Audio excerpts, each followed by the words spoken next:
આપણે એવું માનીએ છીએ ને કહીએ છીએ કે ઉતર્યો અમલદાર કોડીનો. અમલદાર ઉતરી જાય પછી એની કિંમત ઝાઝી હોતી નથી, કોઈ પૂછતું નથી એવું આપણે માનીએ છીએ. પણ અમલદાર નિવૃત્ત થયા પછી પણ ક્યારેક એક્સટેન્શન ઉપર પણ જાય છે ને લોકો એને પૂછે છે. પણ ખરાબ સ્થિતિ તો રાજનેતાઓની થાય છે. સત્તા એકવાર હાથમાંથી જાય ત્યાર પછી એ નેતાને કોઈ પૂછતું નથી ત્યાં સુધી કે એ નેતાનો પડછાયો પણ એની સાથે નથી રહેતો. અને આ કડવું સત્ય છે. કદાચ એ જ કારણ છે કોઈ પણ ઉંમર થાય, કોઈ પણ સંજોગો થાય, નેતાઓ ખુરશી છોડવા તૈયાર નથી હોતા ત્યાં સુધી કે પોતાના સંતાનને પણ પોતાના સ્થાને ટિકિટ અપાવવા નથી માગતા ને પોતે ચૂંટણીમાં ઊભા રહે છે. કારણ કે એ જાણે છે. અને આ સ્થિતિ નવા જનરેશનની અંદર નવી પેઢીના કાર્યકર્તાઓ અને રાજનેતાઓમાં સવિશેષ જોવા મળે છે. પક્ષ કોઈ પણ હોય, હકીકત એ છે સ્થિતિ અને સંજોગો પ્રમાણે કાર્યકર્તા અને નેતાઓનું વલણ બદલાતું રહે છે. હકીકત એ છે સૂર્યનો ક્યારેય અસ્ત થતો નથી. સૂર્યનો ઉદય થયા પછી સૂર્યાસ્ત થાય છે, પણ ફરી એકવાર સૂર્યોદય થતો હોય છે. અને સૂર્ય પોતે સ્વયં પ્રકાશિત હોય છે.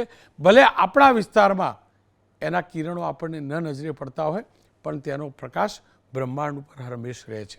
અને એવું જ એ પીઢ નેતાઓનું કહે છે. અને એટલે જ નવી જનરેશનના કાર્યકર્તાઓ નેતાઓને પીઢ નેતાઓનું આદર કેવી રીતે કરવો, સન્માન કેવી રીતે જાળવવું એ શીખવાડવું જરૂરી છે. કારણ કે એ જ પેઢીના નેતાઓ કાલે પીઢ નેતા થશે અને તેમને જોઈને તેમના જેવું વર્તન એમના પછીની પેઢી એમની સાથે કરશે. અને આ સ્થિતિ અનેક નેતાઓ સાથે થઈ છે, થતી રહે છે. આનંદીબેન પટેલ ગવર્નર છે, ગુજરાતના મુખ્યમંત્રી હતા. એક એવું વ્યક્તિત્વ જેને આખું ગુજરાત આદરથી જોતું હોય છે. પણ આનંદીબેને પોતાની શૈલીની અંદર એક નાની એમથી કોમેન્ટ કરીને ઘણું બધું કહ્યું છે. થોડા દિવસ પહેલાં આનંદીબેન અમદાવાદ આવ્યા હતા ત્યારે આવો એ સાંભળી લઈએ. और जब मुझे कहा गया तब मैंने कहा कि मुझे आना ही है और मैं आई तो मुझे लगा कि मैं अकेली क्यों जाऊं, साथ में पार्टी के कार्यकर्ताओं को भी, भले वो नहीं बुलाते हैं मुझे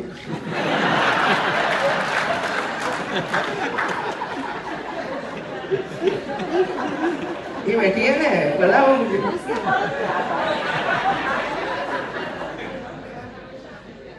याद करते हैं, याद करते हैं, ये नहीं किया इसी तरह याद करते हैं।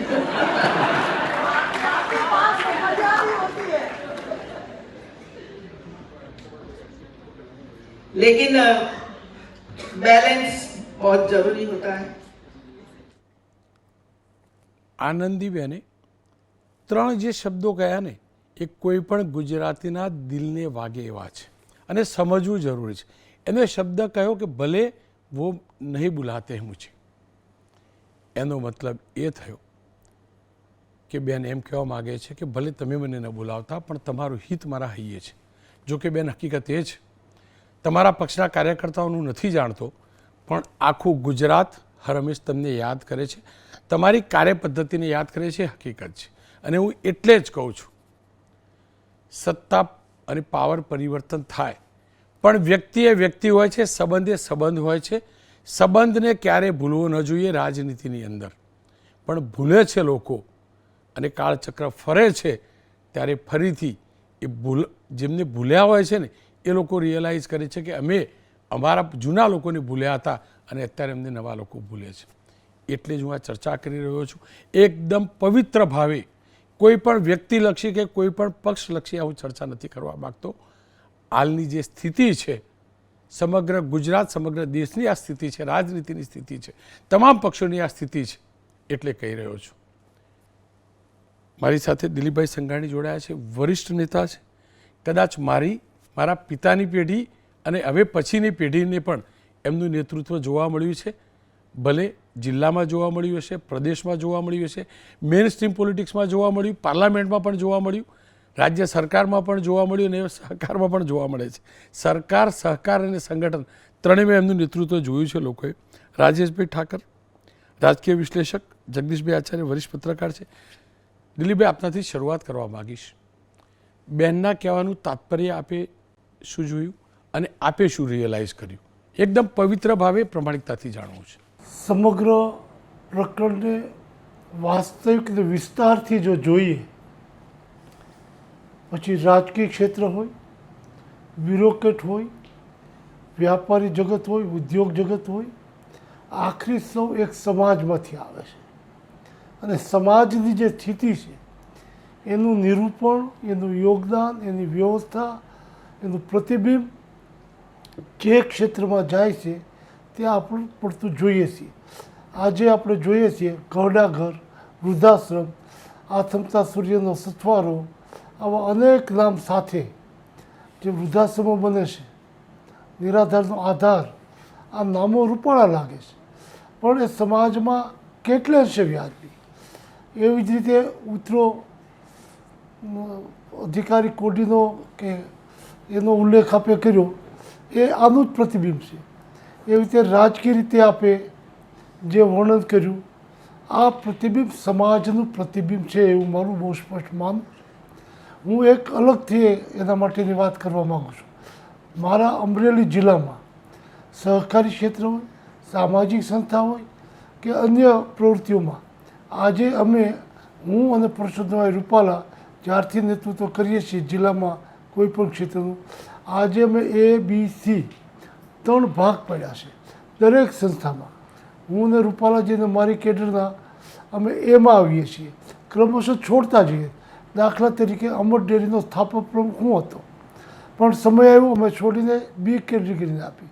એમાં C કેટેગરીના ત્રીજી અમારી બીજી પેઢીના બાળકોને, યુવાનોને કારોબારી અને અન્ય પદ ઉપર રાખ્યા. એમ ડિસ્ટ્રિક્ટ બેંક હોય, જિલ્લા સહકારી સંઘ હોય, ખરીદદાર સંઘ હોય, સામાજિક સંસ્થા હોય, દરેક જગ્યાએ અમે ABC કરીશું. ક્રમશઃ A વાળા છોડીને આપને આપ જાતે જ માર્ગદર્શનમાં આવીએ છીએ, B વાળાને તક આપીએ છીએ, C વાળાને એમાં ઉમેરો અને આના કારણે સુચારુ ઢંગથી સમગ્ર સમાજમાં શાંતિપૂર્વક પ્રવૃત્તિઓ ચાલે છે.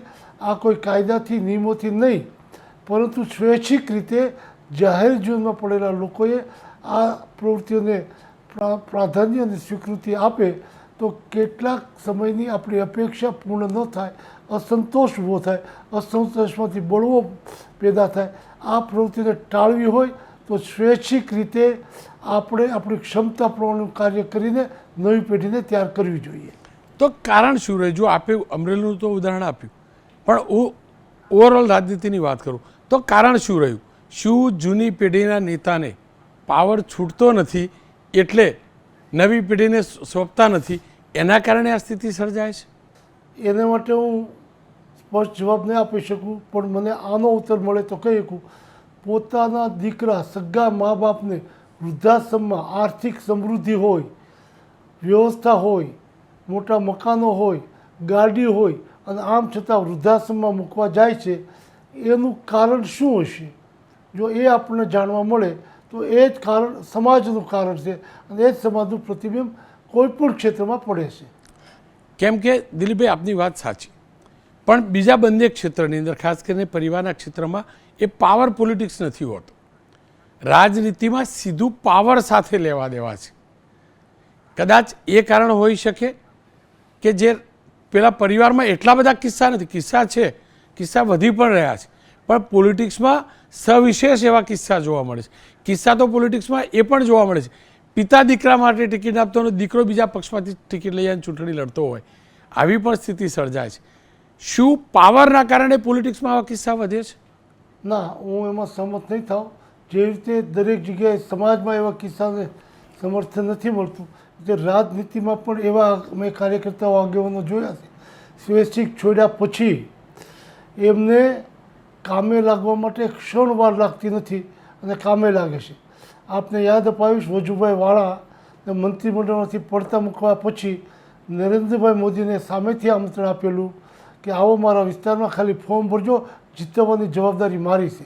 એ મંત્રીમંડળમાંથી પડતા મૂકવામાં આવ્યા હતા અને કઈ રીતે પડતા મૂકવામાં આવ્યા એનો ઉલ્લેખ હું ત્યારે કરવા માગતો નથી. આવા કાર્યકર્તાઓ એકની અનેક જોયા છે. હું મારો દાખલો આપું તો સ્વાભાવિક આત્મશ્લાઘા લાગે. હું છેલ્લે આ ચૂંટણી પહેલાંની ચૂંટણીમાં જ્યારે ઇફકો, એનસીઆઈ, નાફેડ અને નેસ્કોપ જેવા અનેક પદો પર સ્થાનિક રાજ્યના, સ્થાનિક જિલ્લાના જુદા, ત્યારે મેં મોદી સાહેબને કીધું, સાહેબ મારી પાસે પદ ઘણા છે, સંસ્થાઓ ઘણી છે, કઈ છોડ્યું એનો નિર્ણય કરાય તો મને સલાહ આપી. અમિતભાઈને મળ્યો ત્યારે મેં કીધું મારી પાસે આટલા પદ છે, કયો એ છોડી દઉં. તો એણે કીધું હાલની સ્થિતિમાં દેશમાં છે કોઈ એવું, અત્યારે સંભાળ, ભવિષ્યમાં જોશું. તો હું સામેથી કહેવા ગયો છું કે હું છોડવા તૈયાર છું, કારણ કે પાર્ટી માટે એના ખંભા ઉપર બેસીને મોટા થયા હોય ત્યારે સમયસર બીજા યુવાનને તક મળે એ વિચારવું જોઈએ. આપનો ખૂબ ખૂબ આભાર. રાજેશભાઈ મારી સાથે જોડાયા છે. રાજેશભાઈ, દિલીપભાઈની વાત દિલીપભાઈ પૂરતી એમના જિલ્લા પૂરતી શક્ય હોઈ શકે, પણ મારો પણ અનુભવ છે, તમારો પણ છે, દિલીપભાઈનો પણ છે અને જગદીશભાઈનો પણ અનુભવ છે. આપ શું માનો છો? રાજનીતિ, પોલિટિક્સના પાયાની અંદર પ્રિન્સિપલ કરતાં પાવરને વધુ મહત્ત્વ અપાય છે. એ કારણ છે કે જ્યારે પણ કોઈ નેતાનું વજન ઘટે એનો જબ્બો લોકો છોડી બીજાનો જબ્બો પકડી લે છે જે પાવરમાં આવે. જો રોનકભાઈ, દિલીપભાઈએ જે છે એ સોશિયલ ઓડિટ કર્યું અને એમણે એમ કીધું કે વૃદ્ધાશ્રમની અંદર મા બાપને મૂકી દે છે. આ સમાજનું પ્રતિબિંબ રાજનીતિમાં પડે છે. પણ એવા મા બાપ કે જેમના નામે લાખો કરોડો રૂપિયાની મિલકત હોય એવા મા બાપને વૃદ્ધાશ્રમમાં દીકરાઓ મૂક્યા હોય એવું આપણે જોતા નથી. એટલે ત્યાં પણ વસ્તુ તો એ જ આવે છે કે જ્યાં મધપૂડો છે ત્યાં લોકો વળગીને રહે છે અને જ્યાં એમ લાગે છે કે હવે અહીંયા કશું નથી, એ સમાજ હોય કે રાજનીતિ હોય. આપણે જે ચર્ચા કરીએ છીએ એમાં વારંવાર રાજનેતા શબ્દ આવે છે. રાજનેતા અને લોકનેતા આ બે જુદી જુદી વ્યાખ્યાઓ છે. લોકનેતા તમે જ્યારે બનો છો ત્યારે તમારે કોઈ પદની જરૂર નથી, તમારી પ્રતિષ્ઠા પદ સાથે સંકળાયેલી હોતી નથી. દાખલા તરીકે તમે મહાત્મા ગાંધીને યાદ કરો તો એ લોકનેતા હતા. એ કોઈ એવા મોટા પદ ઉપર નહોતા રહ્યા, પણ તે છતાં એમની જે વિચાર છે કે એમનું જે વ્યક્તિત્વ છે આજે પણ શાશ્વત છે અને જીવિત છે. રાજનેતાઓ રાજ સાથે સંકળાયેલા હોય છે અને એટલા માટે એવું થાય કે એની અંદરથી જ્યારે એવું રાજ છૂટું પડી જાય કે એમનું પદ જે છે અલગ થઈ જાય, એટલે એમની પાછળ જોડાયેલા જે લોકો છે એ પણ એ પદના કારણે જોડાયેલા હોય. એક નેતા નીકળીને બીજા નેતા આવે એટલે પાછળ ઊભી રહેલી આખી જે લાઈન છે એ પેલા નેતાને છોડીને બીજા નેતાની પાછળ લાગી જાય. આ રાજનીતિની અંદર આપણે જોઈએ છે અને આ જનરલ તમામ પાર્ટીઓની અંદર આ વસ્તુઓ થઈ રહી છે. એનું મૂળ કારણ એ છે કે હવેની જે પેઢી છે એ પેઢીએ જૂના નેતાઓના સંઘર્ષને, જૂના નેતાઓની લોકો સાથેના સંપર્ક કરી અને એક જમીની રાજકારણ ઊભું કરવાની જે પ્રવૃત્તિ હતી એ પ્રવૃત્તિ જોઈ નથી. એ પેલા 2 મિનિટના મેગી જેવી પોલિટિક્સની અંદર તરત સીડીઓ ચડવી છે અને એટલા માટે એક સીડી એમ લાગે કે હવે આ સીડી ઉપરથી આપણે મંજિલ ઉપર નહીં પહોંચી શકીએ એટલે એ છોડીને બીજી સીડીમાં જાય છે. આનંદીબેને જે વાત કરી છે એ વાત પોલિટિકલ બિહેવિયરની વાત કરી છે કે રાજનીતિનું જે વર્તન છે કે માણસ સત્તા ઉપર હોય ત્યાં સુધી તમે એને આવકાર આપો, એને આમંત્રણ આપો અને રાજનીતિની અંદર જ્યારે તમને લાગે કે હવે આ અત્યારે આપણા બહુ કામના નથી ત્યારે સામે મળે એટલે હસી બોલીને તમે મળી લો, પણ જે પહેલાં એમને તમે મહત્ત્વ આપતા હોય છે મહત્ત્વ મળતું નથી. અને એ જે વિષય છે વિષયને એમણે હળવી ટકોર રૂપે ત્યાં આગળ મૂક્યો છે. અને આ બિલકુલ એક સાચી વાત છે કે સમાજમાં પણ આવું છે કે જ્યાં પૈસો છે, જ્યાં પ્રસિદ્ધિ છે, એવા લોકો 4 ભાઈઓ હોય ને એમાં એક ભાઈ વધારે સમૃદ્ધ હોય તો પરિવારની અંદર એનું વધારે ચલણ હોય છે. તમે કોઈ લગ્નની અંદર કોઈ અલ્ટો લઈને ગયો હોય ને કોઈ મર્સિડીઝ લઈને ગયો તો મર્સિડીઝ બાજુ 100 આંખો જે છે એ જાય કે ભાઈ આમાંથી કોણ ઉતરે છે. આ એક સમાજની પણ આ માનસિકતા છે. એ માનસિકતા રાજનીતિની અંદર પણ છે, પણ એ વધ્યું એટલા માટે છે કે નેતા, દાખલા તરીકે આનંદીબેન છે, તેમણે ઘણું બધું સમાજને અને રાજનીતિને પક્ષને આપ્યું હોય અને એ વ્યક્તિ જ્યારે એવો અનુભવ કરે કે આ જે પાર્ટીને આટલું બધું આપ્યું હોય ને યાત્રાની અંદર એમને ઘણા મોટા નેતાઓ બનાવ્યા હોય અને એ નેતાઓ જ્યારે ઉપરના પદ સુધી પહોંચી જાય ત્યારે એમની આંગળી પકડીને રાજનીતિની અંદર ત્યાં સુધી પહોંચાડનારા લોકો એ એમને બોલાવતા ભૂલી જાય, કાં તો એમને યાદ કરવાની જી રાજેશ. ભૂલી જાય કે એમની અવગણના કરતા હોય, ત્યારે ક્યાંક ને ક્યાંક એ પીડા થાય. અને એ પીડા જે છે એમણે હળવી ટકોરની અંદર આ કાર્યક્રમની અંદર કીધી છે. રાજેશભાઈ આપ જોડાયેલા રહેજો. ત્યાં સુધી વખત જગદીશભાઈ સાથે વાત કરું. જગદીશભાઈ, સ્થિતિ તો ત્યાં સુધીની છે કે એક જ પક્ષના નેતા, એક જ વિસ્તાર, પણ એવી પણ સૂચના આપવામાં આવે કાર્ડમાં પેલાનું નામ નહીં છાપતા, મારું નામ છાપજો, પેલાનું નહીં છાપતા, મારું નામ છાપો તો વાંધો નહીં પણ પેલાનું તો નહીં જ છાપતા. આ સ્થિતિ તમારા રાજકોટમાં ભૂતકાળમાં સર્જાઈ છે, પ્રદેશમાં અનેક જગ્યાએ આ સ્થિતિ જોવા મળી છે. કારણ શું? પક્ષની અંદર જ, એટલે પક્ષને પાછા કહેવાનો પરિવાર, પણ એ પરિવારમાં જ પહેલેથી બે ભાગ પાડેલા હોય છે. એના કારણે એ નેતાઓને અનુસરીને એમના કાર્યકર્તાઓ જાણી જોઈને અથવા તો ઈચ્છતા હોય છતાં પણ પેલા સિનિયર નેતાનો આદર કરતા ડરે છે અને આદર નથી કરતા, એવી સ્થિતિ હોઈ શકે. એ પણ એક કારણ છે. જુઓ રોનકભાઈ, આનંદીબેને જે વાત કરી એમાં મોટા ભાગના એવા દિગ્ગજ નેતાઓ કે જે તે સમયે બહુ માનવંતું સ્થાન ધરાવતા હતા, સત્તા ધરાવતા હતા અને પછી હાસ્યામાં ધકેલાઈ ગયા, એવા એક એક નેતાની વ્યથા એમાંથી પ્રગટ થાય છે. આ યાદી બહુ મોટી છે. આ બધા નેતાઓ છે એ લોકો પક્ષને સત્તા સુધી પહોંચાડવામાં સૌથી મહત્ત્વની જવાબદારી હતી. હવે મુદ્દો એ છે કે આ કલ્ચર કેમ આવી ગયું? કોઈ પણ પક્ષ જ્યારે ઉદય પામતો હોય ત્યારે એની અંદર એક બહુ ઘનિષ્ઠ પારિવારિક ભાવના નેતાઓ અને કાર્યકરો વચ્ચે હોય, તો જ એ પક્ષ છે એ આગળ વધી શકે. બીજું એવું થાય છે કે જૂના નેતાઓ હોય, જે લોકો પક્ષની આ સ્થાપના કાળથી પક્ષના ઉદય સુધીના સાક્ષી રહ્યા હોય, એ લોકો વર્તમાન નેતૃત્વને પણ સવાલો કરે. આજનો નવો નેતા છે એ વર્તમાન નેતૃત્વને સવાલ નથી કરી શકતો, એટલા માટે કે હવે અસહમતિને કોઈ જગ્યા જ નથી. હવે આપે જે વાત કરી કે આનંદીબેન પટેલ છે, આનંદીબેન પટેલ તો હજી નજીકના ભૂતકાળમાં ગુજરાતના મુખ્યમંત્રી હતા, ખાસા લોકપ્રિય હતા. મુશ્કેલી એ છે કે આનંદીબેન પટેલ આવે અને ભાજપના 2, 5, 10 કાર્યકરો છે એમને મળે, એમની સાથે આત્મીયતા દેખાડે તો એમની ઉપર આનંદીબેનની લોબીનું લેબલ લાગી જાય અને રાજકીય રીતે નુકસાન થાય.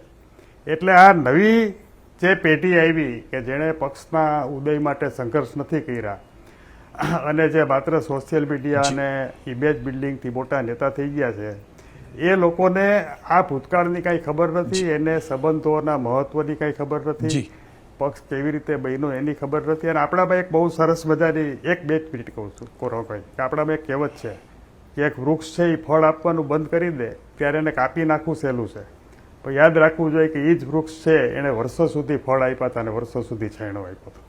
એટલે આ સ્થિતિ છે એ બહુ ખરાબ સ્થિતિ છે અને બહુ સ્વાભાવિક રીતે જ જે લોકોએ પક્ષ માટે પોતાની જિંદગી આખી કુરબાન કરી દીધી હોય એને વ્યથા થાય. આનંદીબેનની વ્યથા છે એ બહુ સાચી વ્યથા. જગદીશભાઈ આપનો આભાર. રાજેશભાઈ સાથે છેલ્લે વાત કરું. રાજેશભાઈ, માત્ર ભાજપમાં જ કેમ, હું કોંગ્રેસની એક ઉદાહરણ આપી દઉં. રાજીવ સાતવ કોંગ્રેસના પ્રભારી હતા, મારી સાથે દિલ ખોલીને ચર્ચા કરતા. આપણી વચ્ચે અત્યારે નથી, પણ જ્યારે અહેમદભાઈ પટેલનું નિધન થયું, એમનું દફન વિધિ થઈ અને ત્યારે એ દિવસે કોવિડ હતો, છતાં પણ ગણ્યા ગાંઠા લોકો ત્યાં પહોંચ્યા હતા.